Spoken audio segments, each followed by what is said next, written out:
न चलती शब्द खुंटले पैवाद, एक तत्व भेद नाही रूपा. ते रूप पंढरे भरले चराचरे, माझे माझे माझ्या घरी बिंबलेसे. बाप रखमा देवीवर पंडले कावारू, निळ्याचा आगरू पंढरीये. माऊली ज्ञानेश्वर महाराज की जय. एक तरी बोबी अनुभवावी या ज्ञानयज्ञात आपण श्रीमद भगवद्गीता अध्याय 8 त्यातला श्लोक क्रमांक 22 आणि माऊलींनी यावर अक्षर ब्रह्मयोग ज्ञानेश्वरी 8व्या अध्यायामध्ये 199 क्रमांकाचे ओने केलेलं भाष्य, याचं आज आपण चिंतन करणार आहोत. पुरुष सपरापार्थ भक्ता लभ्यस्तु अनन्या, यस्यांतस्थानी भूतानी येन सर्व निदंततम. अर्थात भगवंताचं हे धाम आणि भगवंताची ही सत्ता, भगवंताचं रूप, भगवंताचं विस्तीर्णता, व्यापकता, भगवंताचे हे दातृत्व, हे सर्व काही विलक्षण आहे महाराज, अवर्णनीय आहे आणि आपल्या बुद्धीच्याही पलीकडचं आहे. खरं तर व्यक्ता अव्यक्ताच्या पलीकडं निर्गुण अवस्था, भगवंताचं वर्णन हे गुणातीतच आहे.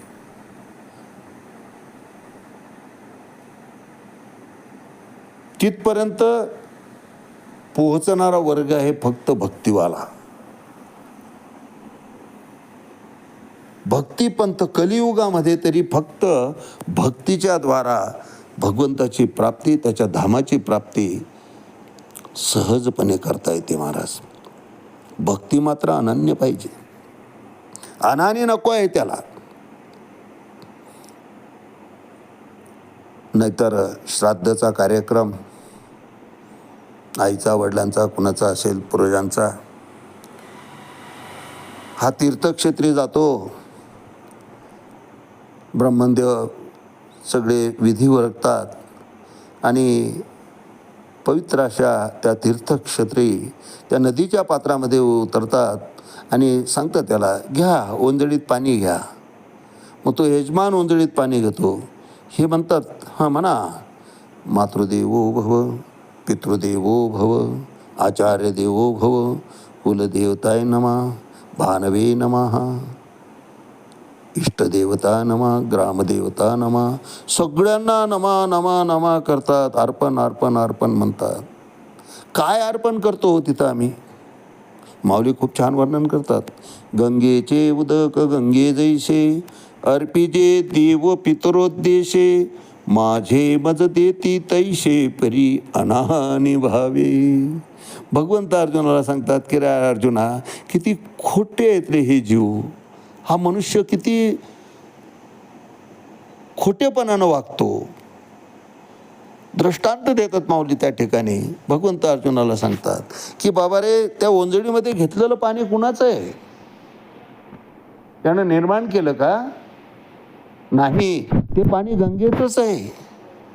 तेच पाणी आपल्या ओंजळीत घेतोय आणि आपल्या सर्व इष्टदेवतांना साकडं घालतोय, मनोभावे त्यांची पूजा करतोय, गंगेचं उदक घेतो आणि गंगेलाच अर्पण करतोय. याचं काय चाललंय तिथं?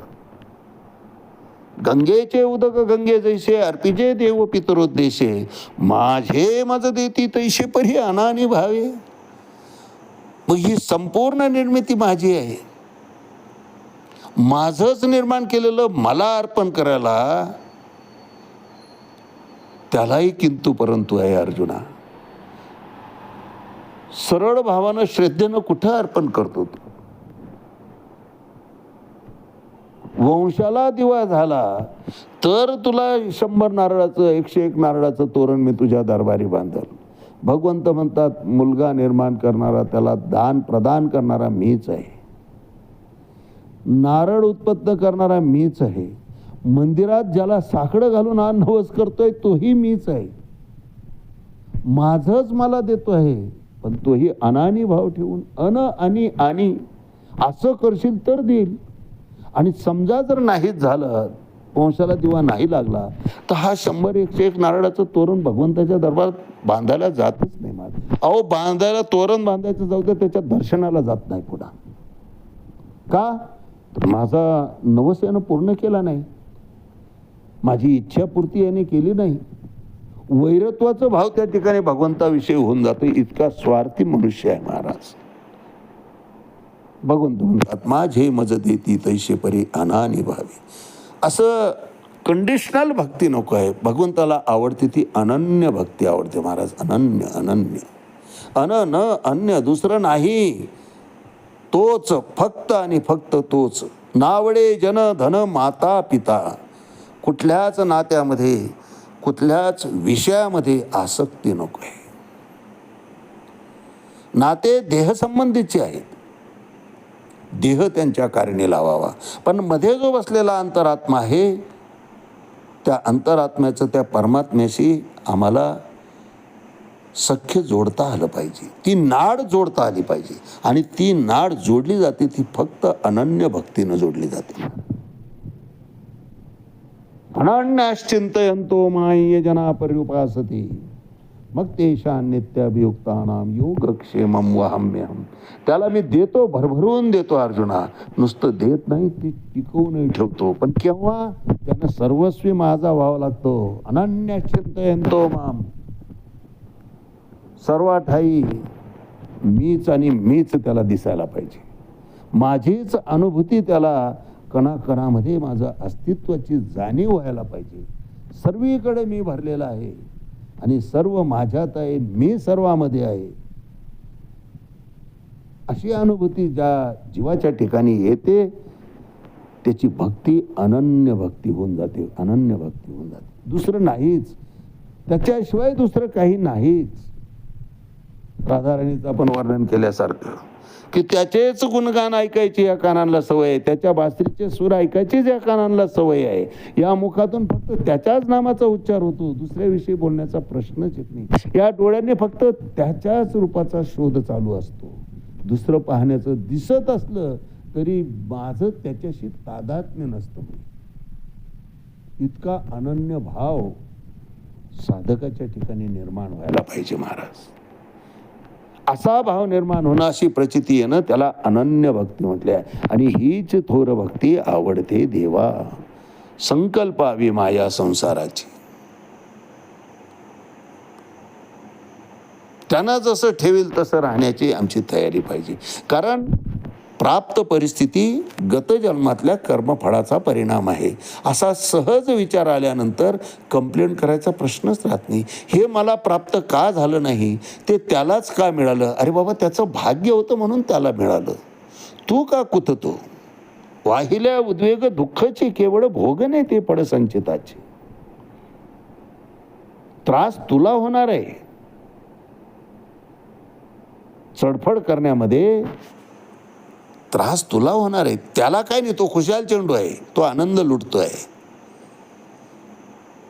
म्हणून कोण्याही जीवाचा न घडो मत्सर वर्म सर्वेश्वर पूजनाचे. कुठल्याच जीवमात्राविषयी मनामध्ये मत्सर येऊ नये, हीच ईश्वर पूजा आहे. तिलाच अनन्य भक्ती म्हटलेलं आहे. षड्रिपू धुवून काढले की अनन्य भक्तीची स्थापना हृदयामध्ये आपोआप होते महाराज. आणि अशी अनन्य भक्ती साधली की तो भक्तही अनन्य होऊन जातो. सर्व भक्तांमध्ये भक्ता माझी रावो ज्ञानी यातोची. त्याला ज्ञानी भक्त म्हटलेल्या भगवंतांना. आणि तो भक्त भगवंत म्हणतात मला खूप आवडतो. यावर भाष्य करताना माऊली ज्ञानेश्वरी 8वा अध्याय 199 क्रमांकाचे म्हणतात, तरी अग्नी माझी आले जैसे इंधनची अग्नी जाहले, पाठी न निवडेची काही केले काष्टपण. काय दृष्टांत दिलाय बघा माऊलींनी. भगवंत अर्जुनाला सांगतायत की तरी अग्नी माझी आले जैसे इंधनाची अग्नी जाहले. अग्नी पेटली आहे, धुनी पेटली आहे, त्यामध्ये लाकूड टाकलं, ते लाकूड त्या अग्नीसारखंच होऊन जातं महाराज. अग्नीचंच रूप धारण करतं. आणि मग आम्ही महत् प्रयत्न जरी केले त्यातून ते लाकूड काढायचं, तरी ते लाकूड जसं मूळ स्वरूपामध्ये आम्हाला सापडत नाही किंवा आम्ही ते प्राप्त करू शकत नाही. एकदा टाकलेलं ते अग्नीच्या स्थानी अग्निरूपच होऊन जातं. आपण सारखी करीती तात्काळ नाही काळ वेळ तया लागी. स्वतःचं रूपच अग्नी त्या काष्टाला, त्या लाकडाला देऊन टाकत असतो महाराज.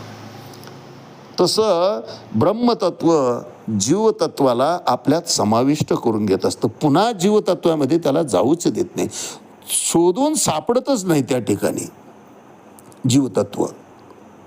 तरी अग्नी माझी आले, जैसे इंधनची अग्नी जाहले, पाठी न निवडेची काही केले काष्टपण. काही केलं तरी लाकूड, जसं ते लाकूड विस्तवात घातलं रे घातलं की तेच विस्तव होऊन जातं महाराज. आणि मग किती प्रयत्न केला, लाकूडपणानं आपण त्याला बाहेर काढू शकत नाही, कारण ते अग्नीशी एकरूप होऊन गेलाय. तसं ब्रह्मतत्वाशी जीव एकदा ब्रह्मतत्वामध्ये विलीन झाला, त्या ब्रह्मतत्वाचा होऊन राहिला, त्या देवाचा होऊन राहिला की जीवदशा त्या ठिकाणी त्याची संपून जाते. तोच मोक्ष आहे, तीच मुक्ती आहे महाराज. यापेक्षा भगवत धाम वेगळं नाही, मोक्षही वेगळा नाही, मुक्तीही नाही.